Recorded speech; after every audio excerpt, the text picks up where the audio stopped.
ایک جگہ پر مسجد شروع ہو گئی ہو، نمازیں پڑھی جا رہی ہوں اور ایک آدھ کمرہ بھی بن گیا اور اس کے بعد وہ مسجد رک گئی ہو، عموماً نہیں ہوتا،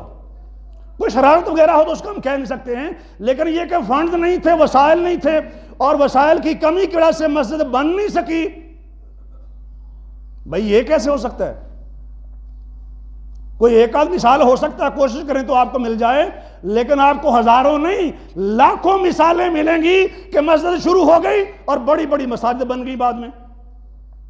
جتنی ضرورت تھی توسیع بھی ہو گئی، جیسے ہم کر رہے ہیں اللہ کی توفیق کے ساتھ۔ بھائی اللہ کا کام ہے نا، ہمارا تو نہیں ہے،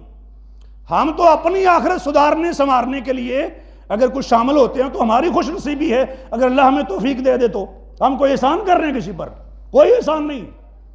مالک کا شکر ہے کہ اگر وہ توفیق دے دے تو، اور یہ توفیق بھی اس کا احسان ہے، یہ بھی یاد رکھیں، اس میں بھی ہمارا کوئی کمال نہیں ہے، وہی توفیق دیتا ہے۔ بڑے بڑے مالدار ہوتے ہیں، رب توفیق نہیں دیتا، ہم جیسے غریب غربا ہوتے ہیں یا اوسط طبقے کے لوگ ہوتے ہیں، درمیانے طبقے کے لوگ ہوتے ہیں، لیکن اللہ توفیق دے دیتا ہے، تو توفیق پر بھی تو اللہ کا شکر ادا کرنا چاہیے نا، توفیق مانگنی بھی چاہیے، نبی علیہ السلام بھی مانگتے تھے،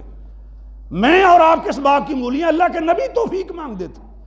اللہ کے نبی علیہ السلام توفیق مانگتے تھے، وفقنی کہا کرتے تھے، اللہ مجھے توفیق عطا فرمائیے۔